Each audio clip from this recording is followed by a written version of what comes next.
So again, today we're doing something a little bit different. We're doing one of these coaching episodes. So I've got a guy named Dave Wakeling and also his general manager, Rachel Bonham. They run a place called Collie. So Dave owns a place called Collie's out in Park City, Utah. Rachel's the manager. David just moved from Park City to England. And the thing that we're coaching on today is how they can put structure and systems in place so that leadership can continue to run what is a very profitable restaurant even while Dave is not there. We come across a lot of really great insights. I promise you, they get value from this, and you will get value as well. They ask a lot of the same questions I know many of you guys have. Don't go anywhere. There's an old saying that goes something like this. You'll only find three kinds of people in the world. Those who see, those who will never see, and those who can see when shown. This is Restaurant Strategy, a podcast with answers for anyone who's looking.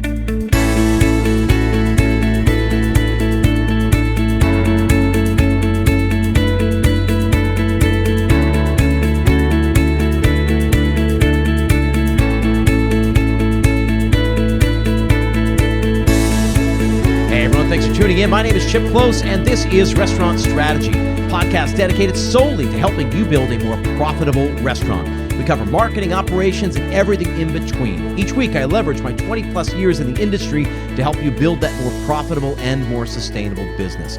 I also work directly with owners and operators all over the world through my P3 Mastermind program. What are the three Ps? They stand for profit, process, and progress.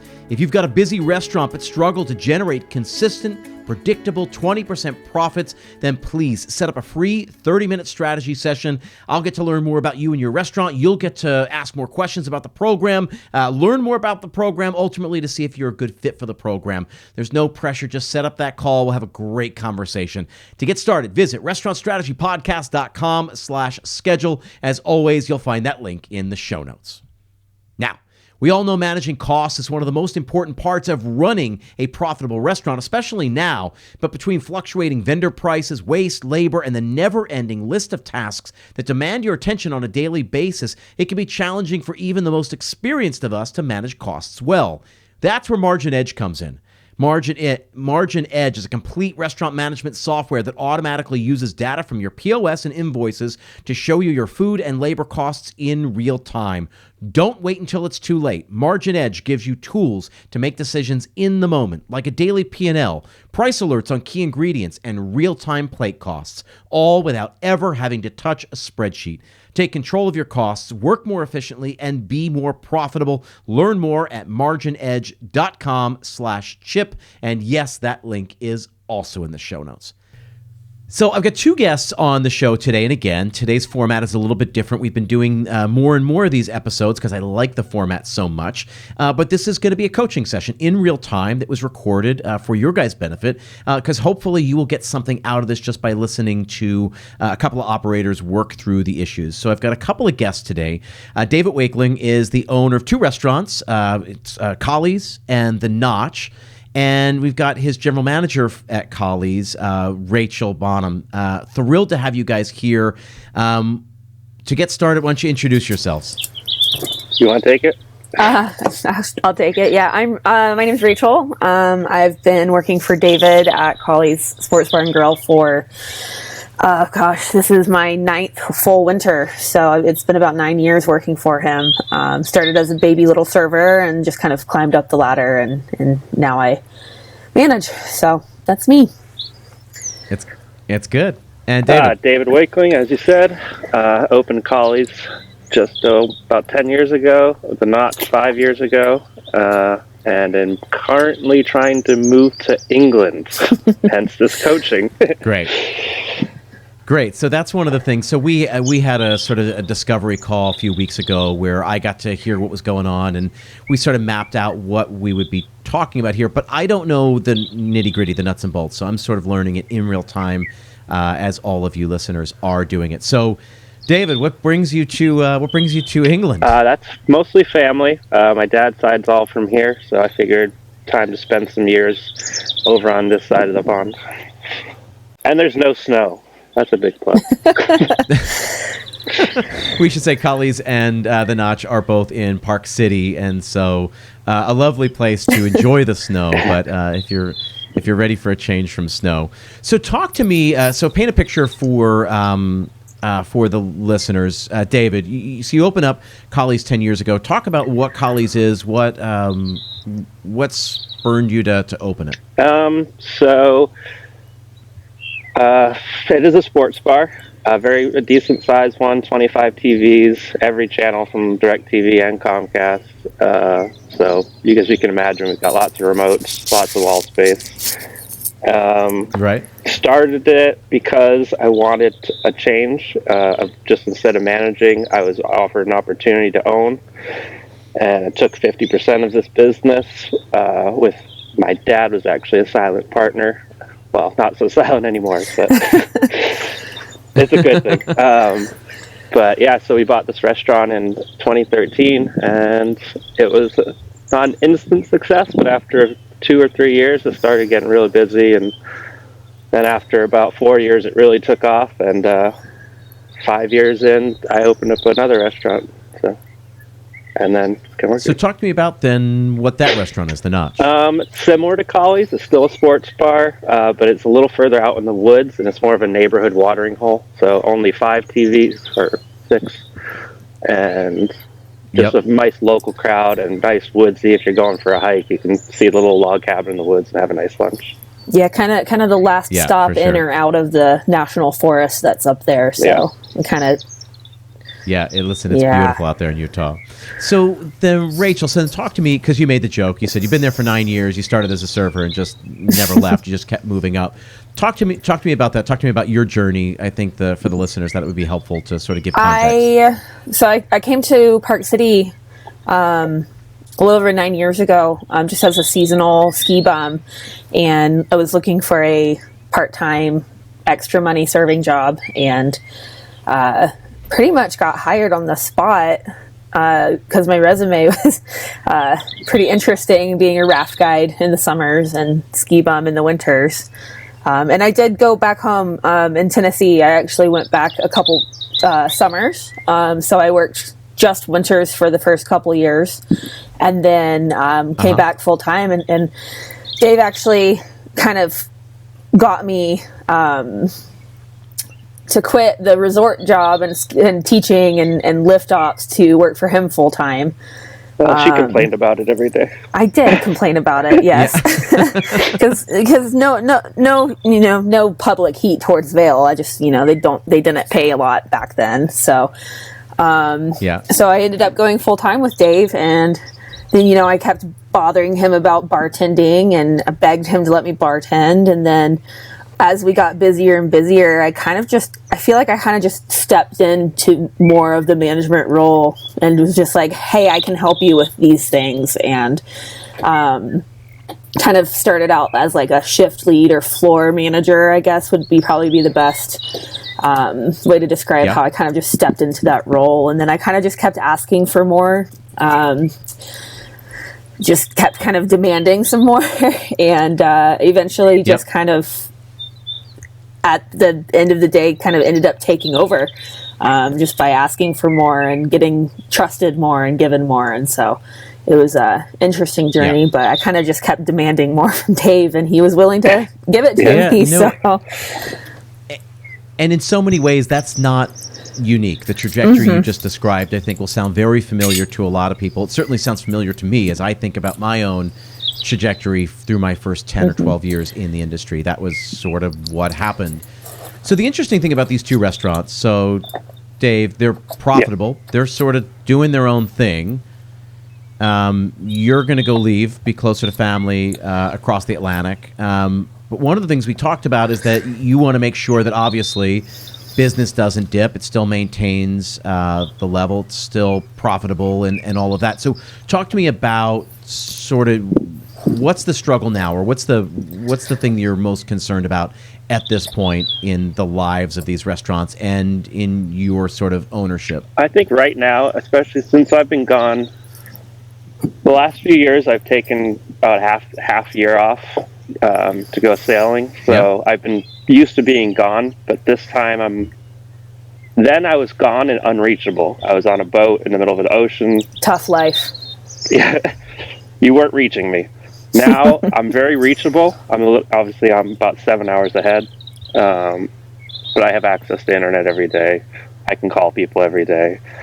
And now I'm just trying to, at the same time of letting everybody do what they want to a point, and then also trying to keep myself involved, because at the end of the day, it's still my restaurant, and I still want to feel involved without, like, sometimes I'm like, oh, you guys did all that. Okay. I guess you didn't need me. Yeah. So Rachel, talk to me about how this has sort of, because you sort of shared some concerns with me when we last spoke. So talk to me about where you're at with this whole thing. What do you need? What do you don't need? What do you feel good about? Where's some room for growth? And what are your sort of concerns about? I think about Dave being away. It is nice now that he is a little bit more easily accessible. I mean, the time difference can sometimes be a little hard. But I think him being accessible, I know if I text him at 9:00 at night, my time, I'll get a text pretty quickly in the morning the next day and have an answer about something. But I think what we are going to need is more like scheduled connectivity time to like go over numbers and actually, and I think, and this is going to pull from one of your recent podcasts about building better managers. I listened to that recently and was thinking, I don't want to be an overseer, and I want to be more involved in the numbers. And I've been reaching out to him more and asking more questions. And I think I want to be more involved in figuring out the numbers so that I can play the better manager role instead of just babysitting, like your podcast said. So Dave, so talk to me about how you think about profitability, or how you have thought about it or currently think about it. How do you, I mean, because for a long time you were an owner operator, even if then you sort of stepped out of the operator role, obviously you have a certain thought about it because you need it to be profitable, because I assume it's shedding some income so that you can live on and go do fabulous things like sit on a boat sailing around the world, which is all great. That's what we want for everybody. We want for everybody to have a business that generates money for them so that they can go live their lives. So talk to me about how you think about it. So I guess my viewpoint's changed a little bit. So I would have said that sitting on a boat was great, and as long as all I needed was a little bit of money. Now I'm looking more. No, I did that for a few years, so I'm good for a while. So now I'm looking more expansion over on this side of the pond, opening up restaurants here. Okay. And then also I would have probably my team over there come over here once in a while. I know they want to come over here and see what it's all about. Yes, I do. So what do you need in order to accomplish that goal of opening places over there? That'll be the profitability of these restaurants staying that way, not seeing a dip. I know I'm going to see a little dip in profits in general because I'm paying more money to my management staff since I'm not there, which is fine, but I just kind of need it so that I'm comfortable. Like, all right, I've seen a few years of this running. I know I'm going to make exactly this much. Now I can invest that into another restaurant. And do you feel like, so before you left, do you feel like you had it in that place? Because I always talk about consistent, predictable profit. Like whatever that number is, it needs to be automatic. Do you feel like it was in that place? So it was. Already? Yeah, it was. And we had just kept growing every year. So I'd seen my profit margins go up every year. This year is probably the first year I'm going to see not a dip, but a flat from the previous years. And I need to figure out if that was a post-COVID bang and now we're going to flatten out, or if it's, am I paying labor to a point that, since I'm not there overseeing labor every single day, that I'm away and need it to be, okay, labor was here, now it's too far. Well, you had to replace yourself. Hey, this is everything I do. I log X number of hours. I need to do the following duties. When you pull yourself out, you need someone else to log a certain amount of hours and do a certain amount of duties. So it's something as simple as that. Is that what it is, or you're just not sure? Yeah, I'm pretty sure that is. And then just giving these guys more responsibility. Like Rachel said, she's out of the managers there, she's been the one that demands more. I'm not giving it to her. She's asking for it. She's literally, I think yesterday she texted me. She's like, "Is this the labor percentage we're supposed to be at?" And I'm like, "Actually, yeah, that's pretty good for that day." I've been trying to be very proactive about looking at the numbers and getting there. I think to touch on like Dave's worry about, is it a post-COVID? Everybody was so excited that COVID was kind of let up a little bit, and then we flattened out. It's also trying to get the kitchen manager, for instance, to, I'm trying to teach him how to look at his own labor costs now too. So we actually just got onto 7 shifts, and so that's been super cool. Love it. And I do demand more from David, but I think I'm also worried about trying to keep the kitchen. They're kind of their own little unit, I guess. We have a kitchen manager who does his schedule for that, and sometimes I'm just worried that he takes his salary and he schedules a bunch of people and he comes in when he needs to, but it's kind of like the labor costs could drop down a little if we could just figure out a way to get him to be there more often. And so that's a concern for me too. Yeah, for sure. And it's interesting because this is, I hear this a lot. This is a lot of what we work with in the mastermind that I run, because it's, hey, we're doing a lot of revenue. We're not dropping a consistent amount or enough to the bottom line. How do we do that? This is largely what we deal with in the mastermind. So my question would be, how are you thinking about future business? Meaning, are you forecasting, you building projections? How are you thinking about budgeting, giving each of the departments budget? So talk to those two things. Forecasting is basically taking for me, it's pretty simple. It's taking what I did the year before and adding 5 or 10%.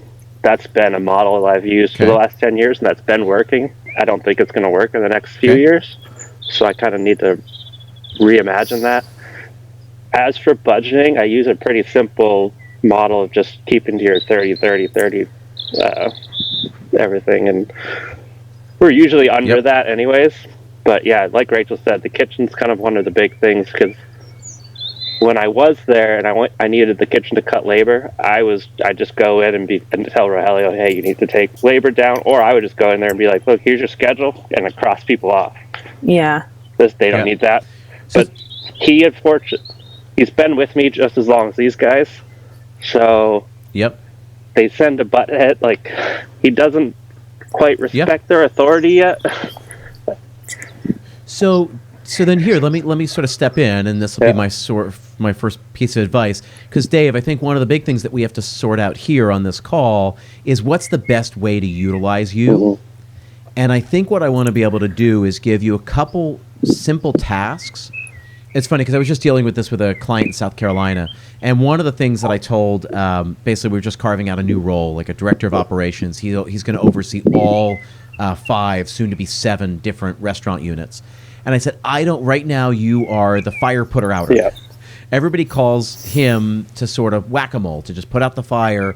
And if we and he does that very, very well. And he's used to doing that. And now we have to transition him. That's part of the coaching I'm doing with him, transitioning him to somewhere else. And so I said, I want you to be always giving people things to do so they don't have time to ask you to do stuff, which sounds a little bit weird. So, but I think it's absolutely true. And so, Dave, and I get the sense that you're pretty laid back owner. I'm getting that sense of who you are, but I think being a little bit more direct in a couple of key areas will probably help Rachel, and ultimately will help your kitchen staff as well, the whole culinary team. So, if we're talking about your labor hours, here's an easy thing: no schedule should ever be posted that's over budget. So especially when you're using software like 7 Shifts, which is excellent. It's top of the industry. Oh yeah, I love it. They can build the schedule. Yeah, they can build the schedule, and they should. Here's an easy example. Schedule gets posted on Thursday. I need your schedule done on Tuesday and submit it to me. Even if it's just something as simple as sending an email and say, Dave, schedule's ready for review. And that's one key piece of oversight, Dave, that you have. This is how a CEO manages 400 units of Outback. This is how a regional manager manages 50 units of Red Robin, right? They're not in there every single time, but they're looking at key benchmarks and key numbers. So your inventory, your PARs, your ordering levels, you're looking at your COGS sort of on a weekly basis. And then on labor, here's the other big piece, and especially as you're saying it, no schedule should get posted. No schedule should be live unless it's under budget. Because what you can't do, and like you said, like, oh, you're really good about coming in and say, get rid of that person, cut this, we got to. So part of the question is, how do you teach them to do that without you? It's hard, and I don't think you should ever try to teach them. And it's also not a really sound management principle to just sort of like cut hours in real time. And we talk about it all the time. And so what I say is that you're never going to cut hours. You're going to shave a couple of dollars here and there, but you're never going to get to your max profitability. If you went labor at, let's say, 30, right? You're never going to get from 35 to 30 by like trimming hours and sending people home. 30% happens on the schedule. So you got to make sure it's 29% on the schedule. And then so you got a little bit of room in case somebody goes into overtime or this and that. And then you manage, oh, somebody called out sick for the dinner shift, so the lunch guy's got to stay on. That means he's 6 hours into overtime. Well, then you got 6 hours that you can quote unquote shave off. That's where you come in and say, I need you to cut 2 labor hours. I need you to cut 4 labor hours tonight. I need you to send this guy home. Or maybe front of house can sort of pick up the pieces here. Maybe we send the host home and just have the manager at the front because that's an expensive position typically in a restaurant. That's how we can shave if we go a little bit over, oops, we're over budget within the week. But it's got to be under budget on the schedule. Does that make sense? Yeah, that makes sense. Yeah. So that's a key thing where nothing gets posted without your approval. And that's for Rachel too. Rachel, you got to submit your front of house schedule for next week by Tuesday. He's got 24 hours to give you approval by Wednesday, and then so you got to get it posted by Thursday, let's say at latest. Whatever those hours are, whatever those days are a week, you just sort of put it in there. But you got to have some time to overlook. You're not going to be able to just get the email and just look at it right away. You got to give yourself a 24-hour cushion, especially given, let's say, the time change that you're dealing with now. And then if there's any questions, if there's any suggestions, you give yourself room to do that. But especially with labor, that's a really, so the two biggest variables we deal with are labor and COGS. And so labor, especially back of house labor, that's an easy thing. Well, right now we're also in our slow season, and I was talking to Dave about this, was how do we, it's a very delicate balance of trying to retain Keep people. the employees that we have right now while we're in between ski season and summer. So, and this is a consideration for sure. That maybe in the season, you're hitting 27% labor, and maybe in the shoulder season, mud season, as y'all call it, maybe you're hitting a 33, 34, 35. So there's a little bit of cushion. You know, Dave, you're going to take a hit on profitability in the shoulder season, but you know in high season, in the winter and the summer, you're going to do really great. You know you can hit above where you need to be. Over the year, then, that's how you get to your 20% profitability. But you know it's maybe, 14, 15% for part of the year and 23, 24, 25 for part of the year. And it all comes out in the center. Does that make sense? Yeah, we run, like, high season. I mean, we're do pretty good numbers. And we hit about 26 in the kitchen.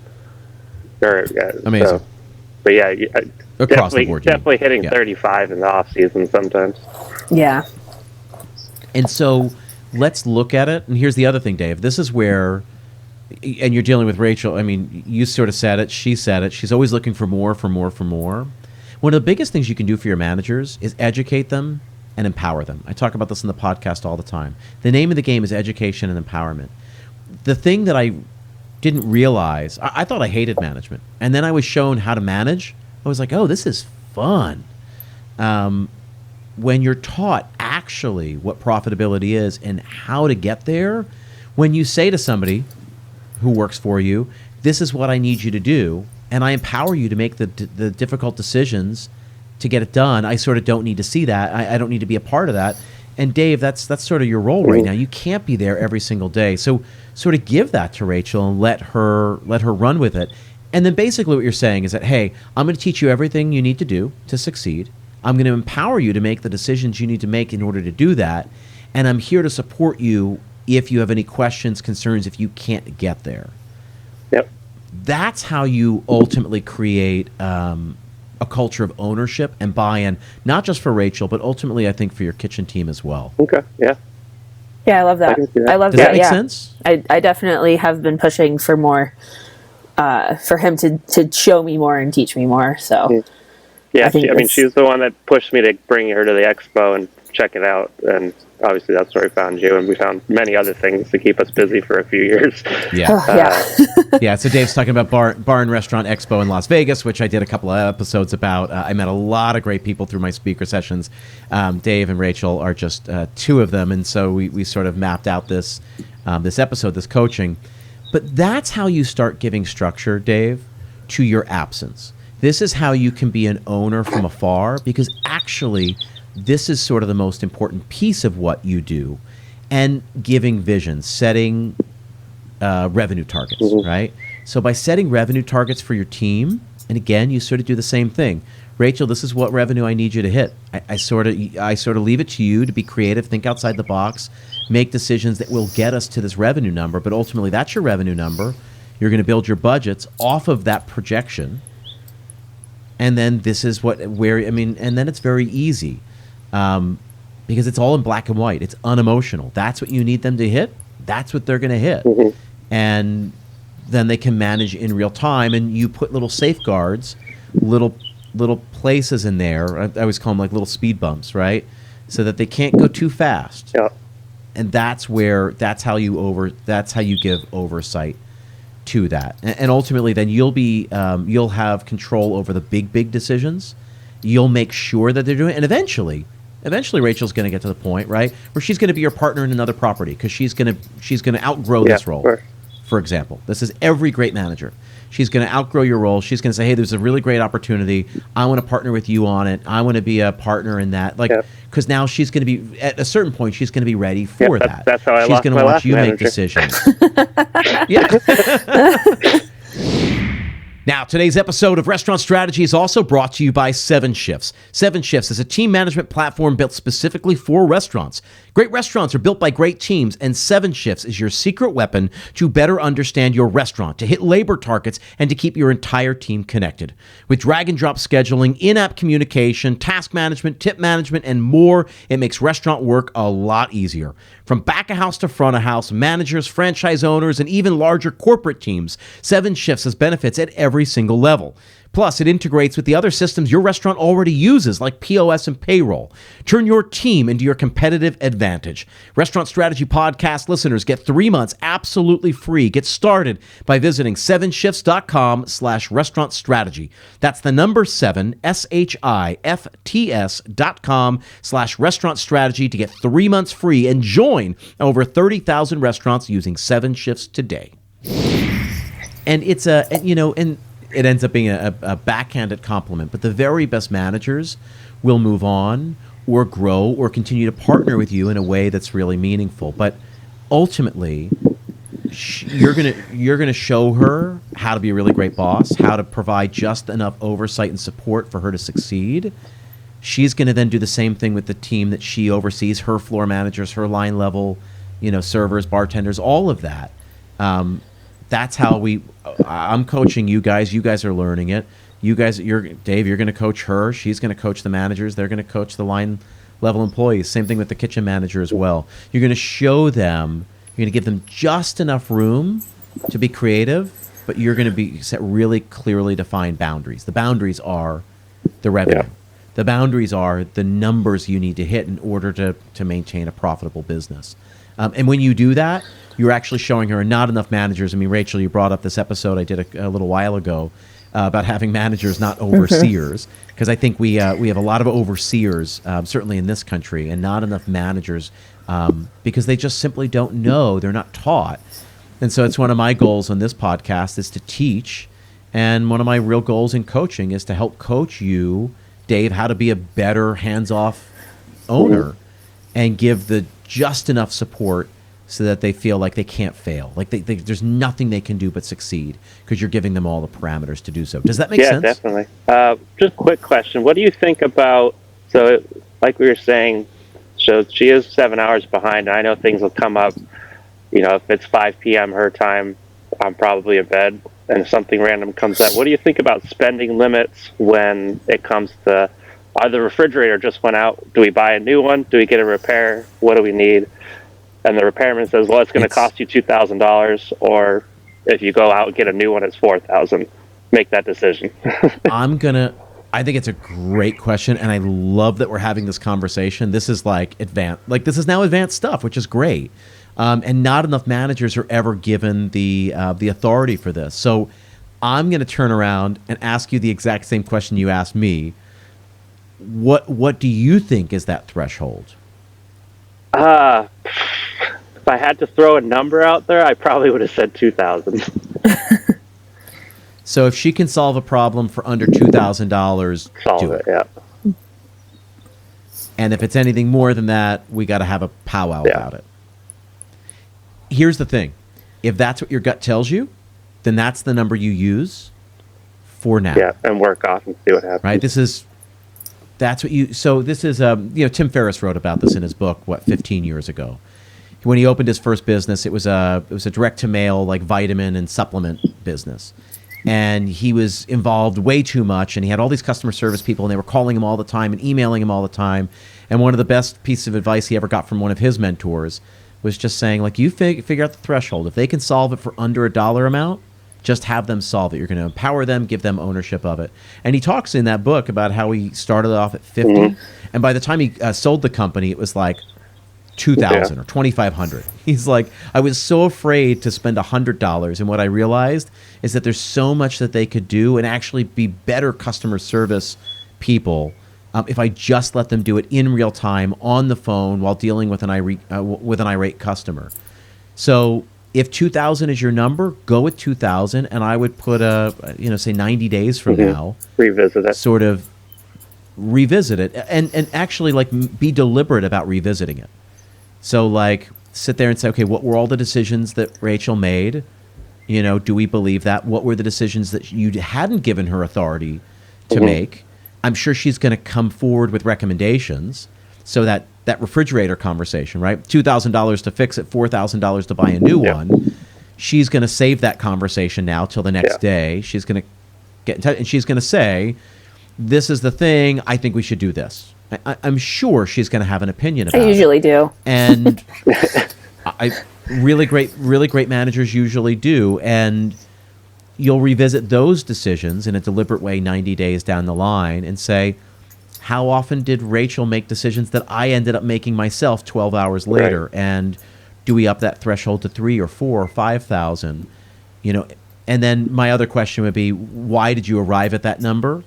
And you don't have to answer that now, but I would this is sort of a, in your own sort of mind, what about that number was important, and why not higher? So those are all questions in there. I would say to the other end, I would say make sure that's in your budget. Make sure there's like a maintenance fee that rolls over. Sure, yeah. And I really do think this is important. If it's a $2,000 fee every month, in the budget. Yeah. And if we don't use it, it just rolls over until it hits $10,000, let's say.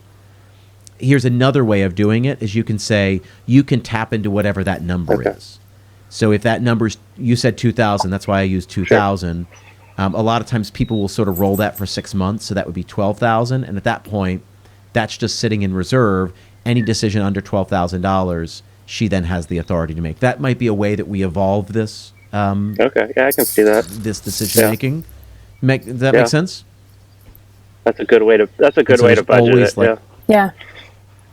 Yeah, and so then you're never getting surprised. There's always $2,000 in that budget, and then when you don't use it for 6 months, then you get that $2,000 back. You can drop that to the bottom line because that $12,000 is sitting. But when you use that, you're going to have to.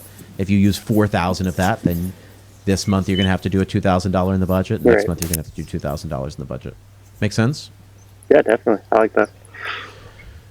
Rachel, I want to go back to revisit this conversation of you and the kitchen manager, because Dave said there's a little bit of a friction. There's some butting of heads. Talk to me about how we can what that is and how we can start to solve I don't that. necessarily think him and I butt heads a lot. We have another manager that I think that sometimes he comes off a little more aggressive than he means to, and I think vice versa to the kitchen manager. I think sometimes we have a small language barrier that can be a little frustrating for both of us. Yeah, that's fair. But I think it's more just, I think he just views it as I run the front of house and he gets to run the back of house. And I don't think he quite realizes that I kind of, and I'm watching everything he's doing in the back of house anyway. But I mean, anytime there's a problem that he needs assistance with, he always comes straight to me and asks me for help. That we don't usually have much of a butting heads issue with that. But if there's something that is like wrong and I need to address it, sometimes I feel like he thinks that I'm personally attacking him, and it's more, I need your help to help me solve this with the kitchen guys, and not a like you did this wrong and you have to. It's like I've been trying to go with it as a, how can you help me fix this problem? I need your help with it. So I think that's been going a lot better, actually. I don't think me and Dave have really touched base about this a lot lately, but it's, I think between the language barrier and just the way that he's been able to just like do his own thing forever, I think we're just kind of running into that, like, I just need him to step up and actually like respect me, I guess, as I don't know, it's kind of hard to explain. But when I got 7 shifts, I showed it to him. It's common. I showed it to him and I was like, hey, so I really want you to help me with this, and I want you to start doing your schedule this way so that we can see all the numbers. Because I think if using your words, education and power, I think if he gets to see it too, then he'll work with me better on making sure that we're staying in our budget. And he was really excited when I showed it to him. So we're moving past that. I find that all the time. I find that people they want to do a good job. None of us show up to work. I mean, I think very few of us. There are certainly some, but I think most of us show up to a job wanting to do well. I think we like learning. We're curious. We want to get better. I think we want to. I think that's true for many, many people. So Dave, you can also help this, and this is the forecasting and budgeting. It just takes all the emotion out of it. So when you generate the forecast and you say, this is how much revenue we're forecasting to do, and if we want to hit, 30% COGS, and then you just divide COGS, to food and beverage, and then you split beverage, it just comes up with a bunch of numbers, and you just say, this is it. This is how much you can spend. Yeah. This is how much. So for the front of the house, this is how much I need you to generate in revenue. Meaning this is how much I need you to sell. And so then the back of the house, this is what you can spend. Yeah. And when you do that, it just takes all the emotion out of it, and then empowers them again to make decisions. So now on the COGS side, well, though the price of something or other went up, and now my COGS are going to be out of whack. Well, we got to source a new ingredient. We got to find a new vendor. We got to play with the portion size. We have to look at pricing. Yeah. They're all tools available to them. And I think once they see that they have agency in these areas, it just changes the dynamic 100%. Yeah, it's definitely what Rachel said. It was getting the kitchen manager and just excited about it. And like what she did, I think it was great. When she told me, she was like, I think Roelia should see the numbers. I'm like, that's a great idea. Yeah, let's show them the numbers and see, rather than one of us saying, hey, you need to cut labor. Here's the computer. Here's the program. I need it at this number. Do you guys do like monthly budget meetings or like books review? Not right now, but I would like to. Doing that. Yeah. So here's another thing that I can leave you guys with. It's one of the best things that I ever saw in some of the restaurants that I worked at, and it's something I stole from a restaurant that I worked at and brought it to tons of restaurants that I went to open afterwards. If you can have your P&L by the 10th of the month, right, and you do a budget meeting on the 15th, meaning you've got your projections ready for the next month, meaning, hey, let's look at the P&L from last month. So the best restaurant that ever did this, it was a 1-hour meeting. It was 30 minutes and 30 minutes. It was on the 15th every single month. And for the first half hour, you look at the P&L from the month before, you look at side by side with the projections, what you thought were going to happen. What did you do? Where did you get it right? Where did you get it wrong? Where were you off? What can we learn from that? Not in a finger-pointing way, but just in a what did we do right? What did we do wrong? And then we take that conversation for the second half hour and we look at the projections for the next month. So I always say at the very latest, the P&L's got to be ready by the 10th. Then if you have an initial pass projection sheet and budgets by the 15th, you can have that meeting, you can debate it, you can talk about it, see what's realistic, what's not. Everyone's going to have their feedback. You go back and you sort of retool it, you tweak it, and then it's ready by the 20th. And if you can do this absolute transparency with your team, especially your upper level management, and you say, this is what kind of revenue I need you to do because this is what kind of net income we need to see, or EBITDA, or however you sort of generate that operating profit.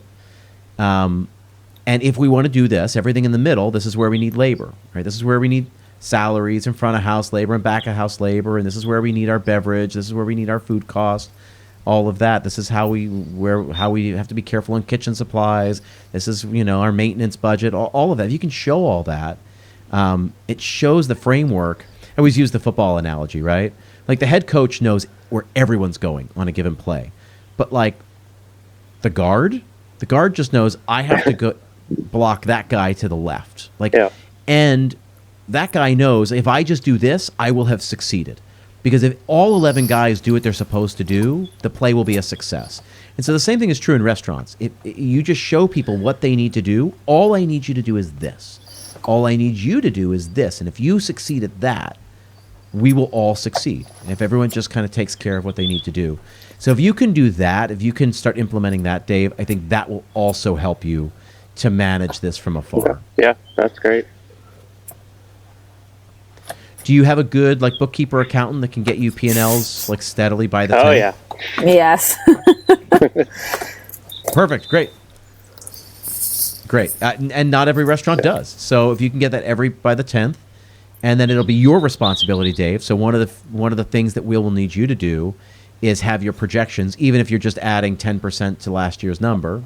You're going to use that to generate a lot of budgets for back of house hourly, for front of house hourly, for your food ordering, for your wine ordering, beer ordering, spirits ordering. You'll use that to generate a bunch of different budgets, and you share that with them because you'll have that projection sheet will then kick out all of those numbers. And if you can share that on the 15th and sort of fine tune it by the 20th, then that thing is locked, it's chiseled in stone, and you sort of know what you need to do to succeed in the next month. That's the play.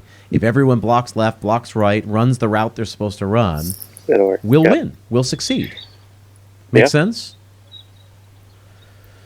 What other questions do you have about that? What else do we need to talk about in as far as implementing this system? It's a good question. I think the monthly budget meetings and monthly meetings in general need to start happening. So I know I'm not going. I don't think I'm going to get any pushback from anybody. No, I'm insisting on it. Really. Yeah. Yeah. So to leave these right to start giving a couple of action items. Let's say, Dave, I need you to start. Getting that P&L, sort of getting it to people by the 10th, getting the forecast and the requisite budgets by the 15th. I would suggest doing a meeting on the 15th or as close to the 15th as you can, just because it's right smack in the middle of the month, gives you a few days to get the final budget done by the 20th. So if you can do that, the 10th, the 15th, and the 20th, those are some key markers for you. And then I would figure out between you guys how you handle schedules being posted. But again, part of your budgets are saying this is how much revenue we're going to generate in the month. Therefore, this is how much we can spend on payroll. So we should know our weekly labor budget.